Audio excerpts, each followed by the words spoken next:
কে? প্রিয় উপস্থিতি, আজকে আমরা যে বিষয়ের উপর আলোচনা করব তার শিরোনাম হচ্ছে কিয়ামতের আলামত এবং ভয়াবহতা পর্ব 2। সম্মানিত উপস্থিতি, মুসলিমদের উপর যেই সকল বিষয়ের প্রতি ঈমান আনা আবশ্যকীয় তার মধ্যে অন্যতম গুরুত্বপূর্ণ দুইটা বিষয় হচ্ছে কিয়ামতের আলামত এবং মৃত্যুর পরবর্তী জীবন। আমরা এই পৃথিবীতে একদিন ছিলাম না, এখন আছি, আবার একদিন থাকবো না। অর্থাৎ আল্লাহ পাক রব্বুল আলামিন আমাদেরকে অনস্তিত্ব থেকে অস্তিত্বে দাঁড় করিয়েছেন। এই মহাবিশ্ব ধ্বংসের মাধ্যমে সব কিছু শেষ হয়ে যাবে, আমাদেরকে নতুন এক জগতে পদার্পণ করতে হবে। সূরাতুর রহমানের মধ্যে আল্লাহ বলছেন, কুল্লু মান আলাইহা ফান ওয়া ইয়াবকা ওয়াজহু রাব্বিকা যুল জালালি ওয়াল ইকরাম। এই মহাবিশ্বে যা কিছু আছে সব কিছুই নশ্বর, সব কিছুই ধ্বংসশীল। অবিনশ্বর কেবল আপনার পালনকর্তা, যিনি মহিমান্বিত এবং সর্বাধিক সম্মানিত। আমরা গত জুমায় কিয়ামতের আলামত সম্পর্কে আলোচনা শুরু করেছিলাম। সেখানে সুনানে আত-তিরমিজির 2211 নম্বর হাদিস বর্ণনা করেছিলাম, যেখানে কিয়ামতের 13টি আলামতের কথা বর্ণিত হয়েছে। তার মধ্যে 5টা আলামত আমরা বিস্তারিত ব্যাখ্যা বিশ্লেষণ করেছিলাম। আসলে কিয়ামতের ছোট ছোট আলামত 100-র উপর, আর বড় বড় আলামত হচ্ছে 10টা। তার মধ্যে গুটি কয়েকটা আলামত নিয়ে আমরা আলোচনা করব। সবগুলো নিয়ে আলোচনা করলে ওই যে বললাম, রাসূল ফজর থেকে শুরু করেছে মাগরিব পর্যন্ত, এরপরও শেষ হয় না। প্রিয় উপস্থিতি, কিয়ামতের 6 নম্বর আলামত, বিশ্বনবী বলেন, ওয়া আদনা সাদিকাহু ওয়া আকাতা আবাহু। কিয়ামতের পূর্বে মানুষ বন্ধুকে কাছে টানবে এবং বাবাকে দূরে সরিয়ে দিবে। আজকে আমরা আমাদের এই তথাকথিত সুশীল সমাজের দিকে দৃষ্টিপাত করলে এর বাস্তব চিত্র প্রত্যক্ষ করি। প্রতিনিয়ত মানুষ বাবার সাথে অকথ্য ভাষায় কথা বলে, বেয়াদবি করে, বাবার পিছনে অর্থকড়ি খরচ করাকে জরিমানা মনে করে। আবার এই সন্তানই বন্ধু বান্ধবদের নিয়ে হাসি তামাশায় মগ্ন থাকে, লক্ষ লক্ষ টাকা বন্ধু বান্ধবদের পিছনে খরচ করে। যেই বাবা কষ্ট করে উপার্জন করে নিজের স্বাদ আহ্লাদ সব বিসর্জন দিয়ে সন্তানের ভবিষ্যৎ করে দেয়, বড় হয়ে এই সন্তানই বাবাকে কষ্ট দেয়। এটা হচ্ছে কিয়ামতের আলামত। 7 নাম্বার, বিশ্বনবী বলেন, ওয়াজহারাতিল আসওয়াতু ফিল মাসাজিদ। কিয়ামতের পূর্বে মানুষ মসজিদের মধ্যে শোরগোল করবে, চিৎকার চেঁচামেচি করবে। অর্থাৎ মানুষের অন্তর থেকে মসজিদের প্রতি দয়া, মায়া, মহাব্বত, আজমত, ভালোবাসা এগুলো উঠে যাবে। মসজিদে দুনিয়াবি কথাবার্তা হারাম বিষয়টা এমন নয়। মসজিদেও দুনিয়াবি কথাবার্তা বলা যায়, যেগুলো আমাদের ইহকাল এবং পরকালের জন্য কল্যাণকর এবং যৌক্তিক। সেই কথাবার্তাগুলো আপনি চাইলে মসজিদে বলতে পারবেন। কিন্তু বর্তমানে দেখা যায় আমার দেশের মসজিদগুলোতে এসে মানুষ যা ইচ্ছা তাই করে, উঁচু আওয়াজে কথা বলে, অনর্থক খেজুরে আলাপ শুরু করে দেয়। নামাজের আগে আমরা বারবার বলি, দয়া করে মোবাইল ফোন বন্ধ রাখুন। এরপরও দেখা যায় নামাজের শুরু থেকে মোবাইল ফোন বাজতে থাকে, নামাজ শেষ হয়ে যায়, এরপরও নামাজের মধ্যে মোবাইল ফোন বাজতে থাকে। সম্মানিত উপস্থিতি, এরপরও আমার দেশের গ্রাম্য অঞ্চলগুলোতে মসজিদগুলোকে কেন্দ্র করে সমাজের মধ্যে বিভিন্ন রকম ফিতনা ফাসাদ ছড়িয়ে পড়ে। কারা মসজিদের দায়িত্বে আসবে, কে কোন দায়িত্বে বহাল থাকবে, এগুলো নিয়ে মারামারি কাটাকাটি পর্যন্ত হয়, পত্রিকা খুললে দেখা যায়। সম্মানিত উপস্থিতি, এই সম্পর্কে একটা কথা না বললেই নয়। আমরা দায়িত্বকে সম্মান মনে করলেও দায়িত্ব হচ্ছে এক একটা বোঝা। এক একটা দায়িত্ব মানে আল্লাহ পাক রব্বুল আলামিনের কাছে এক একটা হিসাব। আমরা আজকে দায়িত্বের জন্য প্রতিযোগিতা করি, একে অন্যের সাথে মারামারি করি, টাকা করিও খরচ করি একটা দায়িত্ব পাওয়ার জন্য। কিন্তু আজ থেকে 1450 বছর আগের মানুষ, সোনালী যুগের সোনার মানুষদের উপর কোনো দায়িত্ব জোরপূর্বক চাপিয়ে না দিলে তারা কখনোই সেই দায়িত্ব গ্রহণ করতে চাইতেন না। হোক সেটা রাষ্ট্রের দায়িত্ব, সমাজের দায়িত্ব অথবা মসজিদের দায়িত্ব। প্রত্যেকটা দায়িত্ব মানে এক একটা হিসাব। দায়িত্ব নেওয়ার আগে আমার ভাবতে হবে, আমার উপর যে গুরু দায়িত্ব অর্পিত হচ্ছে আমি সেটা যথাযথভাবে পালন করতে পারবো কিনা। সম্মানিত উপস্থিতি, 8 এবং 9 বিশ্বনবী বলেন, ওয়াসাদাতিল কবিলাতু ফাসিকুহুম ওয়া কানা যাইমুল কওমি আরজুলুহুম। বিশ্বনবী বলেন, কিয়ামতের পূর্বে ফাসিক তথা বদ লোকেরা গোত্রপতি হবে, চরিত্রহীন নিচু শ্রেণীর লোকেরা জাতিকে নেতৃত্ব দিবে, আমার মনে হয় এই দুইটা বাক্য খুব বেশি ব্যাখ্যা বিশ্লেষণ করার দরকার নাই, কারণ এখানে যারা আছেন মোটামুটি সবার বয়স আমার চাইতে বেশি। যদি একটু ঘিলু খাটান প্রত্যেকে এই দুইটা বাক্যের ব্যাখ্যা বিশ্লেষণ করতে পারবেন। তারপরও মুহাদ্দিসিন কিরাম হাদিসের কিতাবগুলোতে যা উল্লেখ করেছেন আমি আপনাদের জ্ঞাতার্থে বলছি। সম্মানিত উপস্থিতি, বর্তমানে অধিকাংশ মুসলিম বিশ্ব সহ অধিকাংশ দেশের গুরুত্বপূর্ণ পদে নিয়োজিত থাকা ব্যক্তিবর্গ হচ্ছে বদ, দুশ্চরিত্র এবং জালিম প্রকৃতির, যার ফলে এদের থেকে ন্যায় বিচার, ক্ষুধাভীতি, ইনসাফ, মানবতাবোধ, দেশপ্রেমের আশা করা যায় না। আবার মুখে মুখে এরা এগুলোর কথা বললেও বাস্তবতা ভিন্ন। আজকে আমরা স্লোগান দেই, তোমার নেতা, আমার নেতা, অমুক নেতা, তুমুক নেতা, আমার নেতার চরিত্র ফুলের চাইতে পবিত্র, কিন্তু খোঁজ নিলে দেখা যায় এক একজনের চরিত্র ডাস্টবিনের চাইতে খারাপ। এই পৃথিবীর ইতিহাসে সর্বশ্রেষ্ঠ মানব ছিলেন বিশ্বনবী মুহাম্মদ রাসূলুল্লাহ সাল্লাল্লাহু আলাইহি সাল্লাম, যার চরিত্রের সার্টিফিকেট স্বয়ং আল্লাহ পাক রব্বুল আলামিন দিয়েছেন। এবং বর্তমানে যারা নিরপেক্ষ বৌদ্ধ, খ্রিস্টান, নাস্তিক, যে ধর্মেরই হোক না কেন, তারাও তার চরিত্র সম্পর্কে প্রশংসা করে বই লিখেছেন। এখন আমরা এই নেতাকে বাদ দিয়ে কোন নেতার আদর্শ অনুসরণ অনুকরণ করছি? We should beer in mind that, আমাদের একটা কথা মনে রাখতে হবে যে আমরা যাকে অনুসরণ অনুকরণ করি কিয়ামত দিবসে কিন্তু আমরা তার সাথেই উঠব। এক হাদিসে বর্ণিত হয়েছে, এক সাহাবী বিশ্বনবী সাল্লাল্লাহু আলাইহি সাল্লামকে জিজ্ঞাসাবাদ করলেন, ইয়া রাসূলুল্লাহ মাতা তাকুমুস সাআ, কখন কিয়ামত হবে? রাসূল বললেন, তুমি যে কিয়ামতের কথা বলছো, তুমি কিয়ামত সম্পর্কে কতটুকু প্রস্তুতি নিয়েছো? ওই সাহাবী বললেন, ইয়া রাসূলুল্লাহ, প্রস্তুতি কি নিয়েছি সেটা জানি না, কিন্তু আমি আল্লাহ এবং তার রাসূলকে ভালোবাসি। রাসূল বললেন, তুমি তার সাথেই কিয়ামত দিবসে উঠবেন। জোরে বলেন সুবহানাল্লাহ। এর মানে বোঝা যায় যে আপনি যাকে অনুসরণ অনুকরণ করবেন আপনার কিয়ামত তার সাথেই হবে। 10 নাম্বার, বিশ্বনবী বলেন, ওয়া উকরিমার রাজুলু মাখাফাতা শাররিহি, কিয়ামতের পূর্বে মানুষ অনিষ্টতার ভয়ে, ক্ষতির আশঙ্কা থাকা সত্ত্বেও ক্ষতির ভয়ে একে অন্যকে সম্মান করবে। অর্থাৎ মানুষের অত্যাচার থেকে বাঁচার জন্য, তার অত্যাচার থেকে বাঁচার জন্য, নিপীড়ন নির্যাতন থেকে বাঁচার জন্য মানুষ তাকে সম্মান করবে। এই অত্যাচার বিভিন্ন প্রকারের হতে পারে, মৌখিক, শারীরিক, আচরণগত, ভাষাগত, বিভিন্ন প্রকার। কারো মুখের ভাষা এমন যে তার আর বুলেটের গুলি ব্যবহার করার প্রয়োজন হয় না, মুখ দিয়ে এক একটা বাক্য বের হয় না যেন এক একটা বুলেটের গুলি বের হয়। আবার কারো চোখের চাহনি এমন যে তার আর কষ্ট করে মুখ দিয়ে কোনো বাক্য উচ্চারণ করতে হয় না, তার চাহনিতেই বোঝা যায় he is someone or something, সে কোনো একটা কিছু। সম্মানিত উপস্থিতি, মানুষকে মূলত সম্মান করা উচিত তার উত্তম চরিত্র এবং নৈতিক গুণাবলী দেখে, কিন্তু বর্তমানে বিষয়টা পুরোটাই বিপরীত। যারা প্রকৃতপক্ষে নম্র, ভদ্র, উত্তম গুণাবলী এবং উন্নত চরিত্রের অধিকারী, মানুষ তাদেরকে সম্মান করে না, বরং মানুষ ওদেরকে সম্মান করে যাদের ক্ষমতার দাপট আছে, অর্থের দাপট আছে, বিভিন্ন বড় বড় পদে নিয়োজিত। মানুষ এদের থেকে অনিষ্টতার ভয়ে সম্মান করে, কারণ তাদেরকে সম্মান না করলে তাদের থেকে ক্ষতির সম্ভাবনা আছে। আবার সামনাসামনি মানুষ এদেরকে সম্মান করলেও অগোচরে এদের কৃতকর্ম নিয়ে সমালোচনা করে, অশ্লীল ভাষায় এদেরকে গালিগালাজ করে। চেয়ারম্যান সাহেব আসলো, সামনাসামনি সালাম দিল, চলে গেল, অশ্লীল ভাষায় একটা গালিগালাজ দিয়ে তার কৃতকর্ম নিয়ে সমালোচনা করলো। প্রিয় উপস্থিতি, একটা বই পড়েছিলাম, বইটার নাম আমার সঠিক মনে পড়ছে না। সেখানে 2টা লাইন এরকম ছিল যে আপনার প্রকৃত অর্জন, আপনার প্রকৃত সম্মান সেটা নয় যেটা মানুষ আপনাকে সামনাসামনি দেখায় বা আপনার উপস্থিতিতে আপনাকে নিয়ে বলে, বরং আপনার প্রকৃত অর্জন হচ্ছে সেটা যেটা মানুষ আপনার অনুপস্থিতিতে আপনাকে নিয়ে বলে। সামনাসামনি আমি সালাম দিয়ে বললাম, আসসালামু আলাইকুম, ইমাম সাহেব কেমন আছেন, স্যার কেমন আছেন, কিন্তু অগোচরে আমি আপনাকে নিয়ে সমালোচনা করলাম।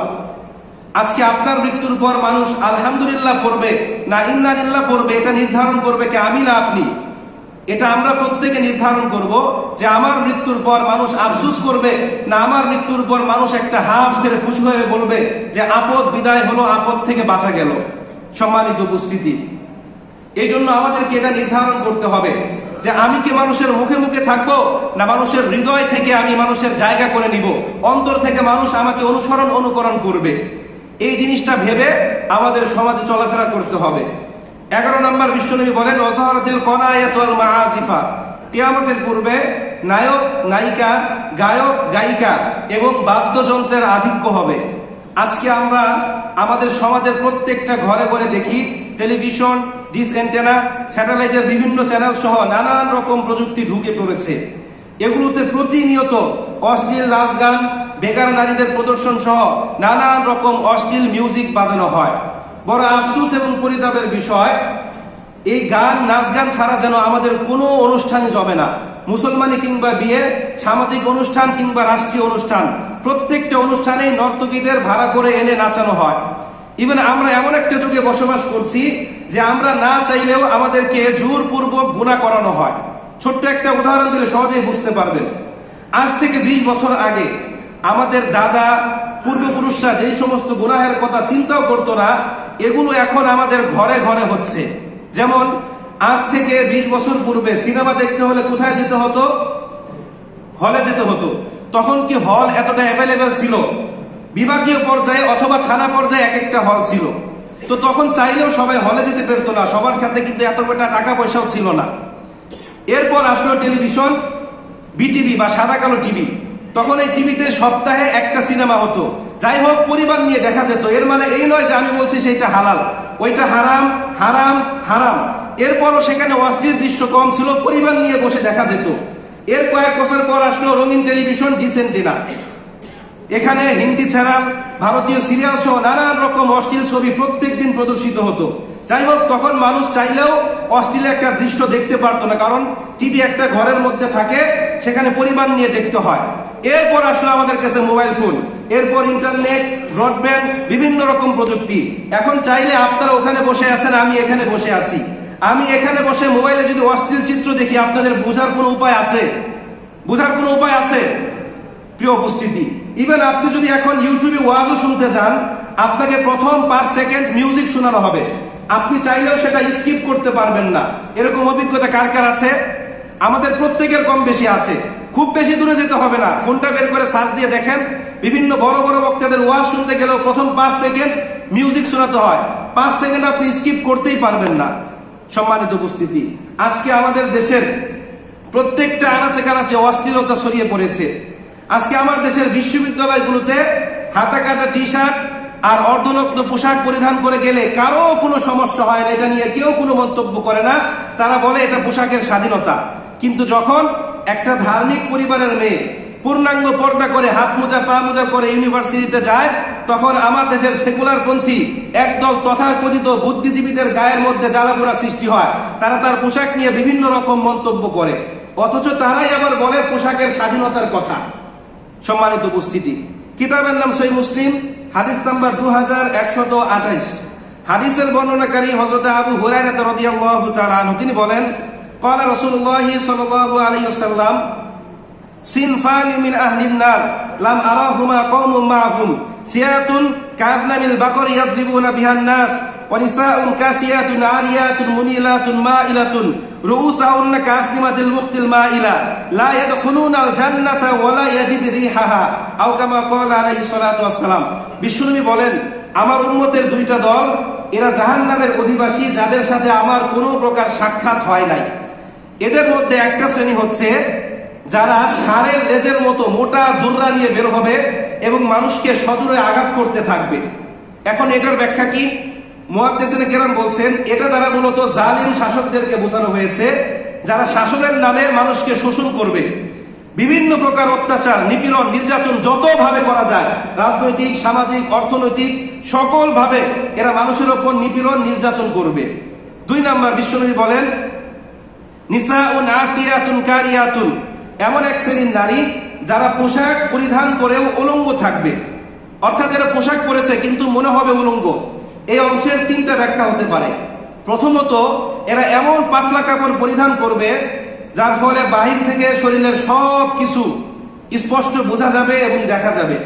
দ্বিতীয়ত, পোশাক পাতলা না, বরং পোশাক মোটাই হবে, বরং এমন টাইট ফিটিং পোশাক তারা পরিধান করবে যার ফলে বাহির থেকে শরীরের প্রত্যেকটা অঙ্গ প্রত্যঙ্গ বোঝা যাবে। এরকম পোশাক আমার দেশে আছে না নাই? কম না বেশি? আজকে আমার দেশের এক শ্রেণীর নারীদের বোরকার দিকে লক্ষ্য করলে দেখা যায় তারা মূলত পর্দা করার জন্য বোরকা পরে না, বরং ফ্যাশনের জন্য, স্টাইলের জন্য এত টাইট ফিটিং বোরকা তারা পরিধান করে যার ফলে শরীরের সব কিছু বাহির থেকে বোঝা যায়। 3 নাম্বার, কাপড় পরিধান করে উলঙ্গ থাকবে। 3 নাম্বার ব্যাখ্যা হচ্ছে তারা এমন পোশাক পরিধান করবে যার ফলে শরীরের সিংহভাগ অংশ বাহির থেকে দেখা যাবে। আজকে দেখা যায় আমার দেশের নর্তকী, নায়ক নায়িকা, গায়ক গায়িকারা এমন পোশাক পরিধান করে রাস্তা দিয়ে হাঁটলে বিভিন্ন সিনেমার পোস্টারের মধ্যে এরকম ছবি দেখা যায় কি যায় না? অনিচ্ছাকৃত ভাবে ওদিকে একবার দৃষ্টি কিন্তু পড়ে। সম্মানিত উপস্থিতি, তো এই দুইটা শ্রেণী সম্পর্কে বিশ্বনবী বলেন মুমিলাতুন মাইলাতুন, এই নারীরা নিজেরা পুরুষদের প্রতি আকৃষ্ট হবে এবং তাদের প্রতি পুরুষদেরকে আকৃষ্ট করার চেষ্টা করবে। আজ থেকে 20 বছর আগের কথা ভেবে দেখুন তো, আমাদের সমাজে এতটা প্রেম প্রীতি ছিল। বর্তমানে 13 বছর থেকে শুরু করে এর উপরে যা আছে দেখা যায় 90% তরুণ তরুণী, আমার দেশের তরুণ তরুণী রিলেশন বা সম্পর্কের মধ্যে জড়িত। সেটা আমার বোন হতে পারে, আপনার মেয়েও হতে পারে। কিন্তু আজ থেকে 20 বছর আগে কিন্তু সমাজের প্রেক্ষাপটে এমন ছিল না। এটা আমাদেরকে অ্যাভেলেবল করে দেওয়া হয়েছে। রাসূল বলেন লা ইয়াদখুলুনাল জান্নাতা ওয়ালা ইয়াজিদ রিহাহা। এই যে দুইটা শ্রেণীর কথা বললাম, জালিম শাসক আর অশ্লীল মহিলা, এরা কখনোই জান্নাতে প্রবেশ করবে না, এমনকি জান্নাতের সুঘ্রাণ পর্যন্ত পাবে না, যদিও জান্নাতের সুঘ্রাণ অনেক দূর থেকে পাওয়া যাবে। সম্মানিত উপস্থিতি, 12 নম্বর বিশ্বনবী বলেন অশুরিবাতিল খুমুর, কিয়ামতের পূর্বে মদ্যপান বেড়ে যাবে। মানুষ ব্যাপক হারে মদ্যপান করবে। ইহুদি খ্রিস্টান বিধর্মীদের কথা বাদ দিলাম, তাদের না হয় ধর্মকর্ম বলতে কিছুই নাই। ইউরোপ আমেরিকার কথা বাদ দিলাম, সেখানে না হয় মদ্যপান একটা কালচার। কিন্তু আমরা তো মুসলিম, আমরা আল্লাহকে আল্লাহ হিসাবে মানি, রাসূলকে বিশ্বনবী হিসাবে মানি, ইসলামকে ধর্ম হিসাবে মানি। এরপর যখন আমরা শুনি মুসলিম বিশ্বের দেশগুলোতে প্রত্যেক দিন কোটি কোটি টাকার মদ বিক্রি হয়, তখন আমাদের বোঝার আর বাকি নাই যে কিয়ামত খুব বেশি দূরে নয়, ঠিক কিনা? সম্মানিত উপস্থিতি, 13 নম্বর বিশ্বনবী বলেন ওয়ালানা আখিরু হাদিহিল উম্মতি আউওয়ালাহা, কিয়ামতের পূর্বে পরবর্তী লোকেরা তাদের পূর্ববর্তী লোকদেরকে অভিশাপ দিবে, তাদের নিয়ে সমালোচনা করবে। এটার ব্যাখ্যা কি? এটার ব্যাখ্যা আমরা কি করি না করি সেটা আমাদের দেখার বিষয় নয়, কিন্তু আমাদের পূর্ববর্তী যারা আছে এদের কৃতকর্ম নিয়ে আমরা সমালোচনা করতে দ্বিধাবোধ করি না। আজকে অনেক সন্তান দেখা যায় তার বাবাকে দাদাকে গালি দেয় যে আমার বাপ দাদা কি করলো, যুদ্ধ করে গেলে তো একটা মুক্তিযোদ্ধার সার্টিফিকেট থাকতো, আমরা কোটা পেয়ে চাকরিতে করতে পারতাম। এরকম আছে না নাই? অনেকে এরকম বাপ দাদাকে এদেরকে গালি দিয়ে মন্তব্য করে। অনেকে আবার বলে আমার বাবা আমার জন্য কিছুই রেখে গেল না। এটা হচ্ছে কিয়ামতের আলামত। বিশ্বনবী বলেন ফারতাকিবু ইনদা যালিকা রিহান হামরা ওয়া জালজালাতান ওয়া খাসফান ওয়া মাসখান ওয়া কাসফান ওয়া আয়াতিন তাতাবাউ। রাসূল বলেন এই যে 13টি আলামতের কথা বললাম, এই 13টা আলামত যখন একে একে সংকলিত হবে, তখন তোমরা লাল অগ্নিযুক্ত বায়ু, ভূমিকম্প, ভূমিধস, মানুষের আকৃতি পরিবর্তন এবং অন্য অন্য আযাবের জন্য অপেক্ষা করো। একটা তসবিহ ছিঁড়ে গেলে তার দানাগুলো একে একে যেমন ঝরে পড়তে থাকে, ঠিক তদ্রূপ এক এক করে আযাব তোমাদের মাঝে আসতে থাকবে। এই 13টা হচ্ছে কিয়ামতের ছোট ছোট আলামত। এবার আসি আমরা কিয়ামতের বড় বড় 10টা আলামত নিয়ে, যেগুলো ঘটার পর আমাদের বুঝতে হবে যে কিয়ামত খুব বেশি দূরে নয়। কিতাবের নাম সহিহ মুসলিম, হাদিস নাম্বার 7022। হাদিসের বর্ণনাকারী হযরত হুযায়ফা বিন আসিদ রাদিয়াল্লাহু তাআলা আনহু, তিনি বলেন কানা নবী সাল্লাল্লাহু আলাইহি ওয়াসাল্লাম ফি গুরফাতিন ওয়া নাহনু আসফালা মিনহু ফাত্তালা ইলাইনা ফাকালা মা তাযকুরুনা কুলনা সাআতু ইয়া রাসূলুল্লাহ ক্বালা রাসূলুল্লাহ সাল্লাল্লাহু আলাইহি ওয়াসাল্লাম ইন্না সাআতা লা তাকুনা হাত্তা তাকুনা 10। এই সাহাবী বলেন একদিন রাসূলের কামরার মধ্যে রাসূল উঁচু একটা স্থানে বসেছিলেন, আমরা নিচু স্থানে বসে কিয়ামত সম্পর্কে আলোচনা করলাম। তখন রাসূল সেখান থেকে নেমে আমাদের কাছে আসলেন এবং জিজ্ঞাসাবাদ করলেন মা তাযকুরুনা, তোমরা কি সম্পর্কে আলোচনা করছো?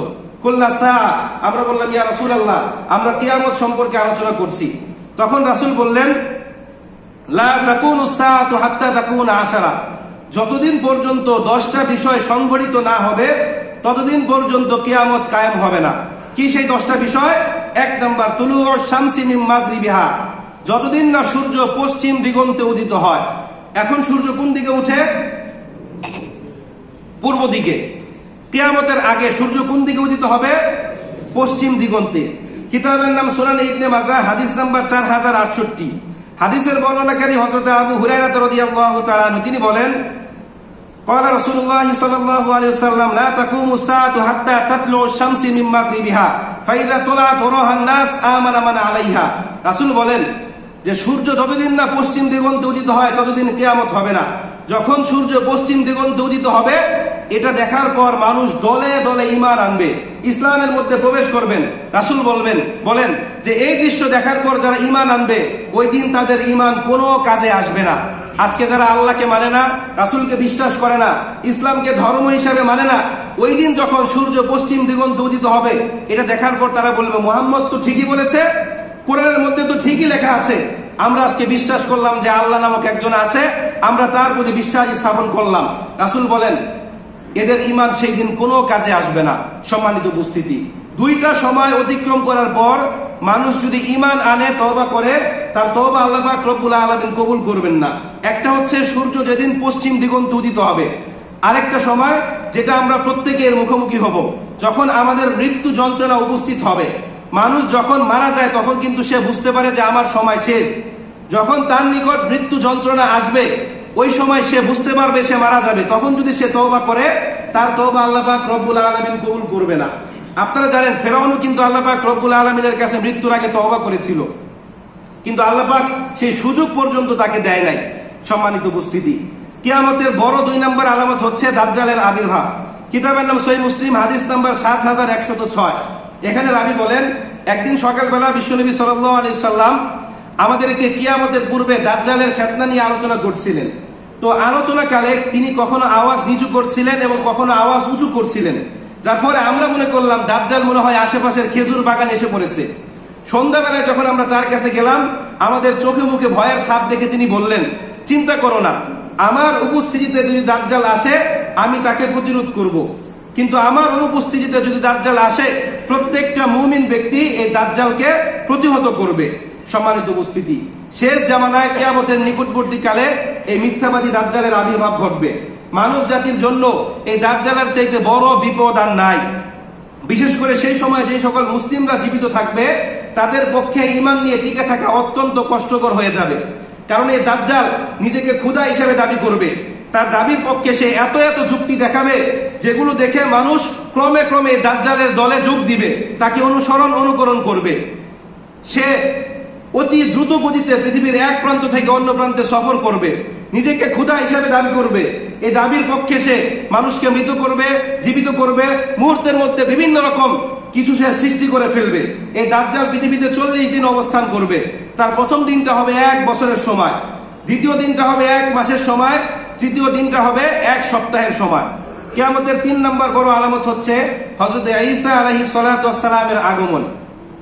আহলে সুন্নাত ওয়াল জামাতের মতে আল্লাহ পাক রব্বুল আলামিন হযরত ঈসা আলাইহিস সালাতু ওয়াস সালামকে চতুর্থ আসমানে উঠিয়ে নিয়েছেন। কিয়ামতের আগে বিশ্বনবীর উম্মত হয়ে তিনি আবার দুনিয়াতে আসবেন। সূরাতুন নিসার 157 নম্বর আয়াত আল্লাহ বলেন ওয়াকাউলিহিম ইন্না কাতালনাল মাসিহা ঈসা ইবনে মারইয়াম ওয়ামা কাতালুহু ওয়ামা সালাবুহু ওয়ালাকিন শুববিয়া লাহুম। আল্লাহ বলেন তাদের ভাষ্যমতে তারা বলে ইন্না কাতালনাল মাসিহা ঈসা ইবনে মারইয়াম, আমরা ঈসা ইবনে মারইয়ামকে হত্যা করেছি। আল্লাহ বলেন ওমা কাতালুহু ওয়ামা সালাবুহু, তারা তাকে হত্যা করতে পারেনি এবং শুলেও চড়াতে পারেনি, ওয়ালাকিন শুববিয়া লাহুম, বরং তারা সন্দেহের মধ্যে পতিত হয়েছে। এই অংশের আরো অনেক বেশি ব্যাখ্যা আছে, ওই দিকে আমরা না গেলাম। কিতাবের নাম সহিহ মুসলিম, হাদিস নাম্বার 4797। বিশ্বনবী বলেন লা তাযালু তায়ফাতুম মিন উম্মতি ইউকাতিলুনা আলাল হাক্কি যাহিরিনা ইলা ইয়াউমিল কিয়ামাহ, আমার উম্মতের একটা দল কিয়ামত পর্যন্ত হকের পথে জিহাদ করে বিজয়ী হতে থাকবে। ফাইনজুল ঈসা ইবনে মারইয়াম, তখন ঈসা ইবনে মারইয়াম আকাশ থেকে অবতরণ করবে। তখন ওই দলের নেতা তাকে বলবে আপনি আমাদের ইমামতি করুন। তখন ঈসা আলাইহিস সালাতু ওয়াস সালাম বলবেন না, বরং তোমাদেরকে আল্লাহ পাক রব্বুল আলামিন একে অন্যের উপর মর্যাদা দিয়েছে, তোমরা ইমামতি করো। সম্মানিত উপস্থিতি, 4 নম্বর কিয়ামতের বড় আলামত হচ্ছে ইমাম মাহদী আলাইহিস সালাতু ওয়াস সালামের আগমন।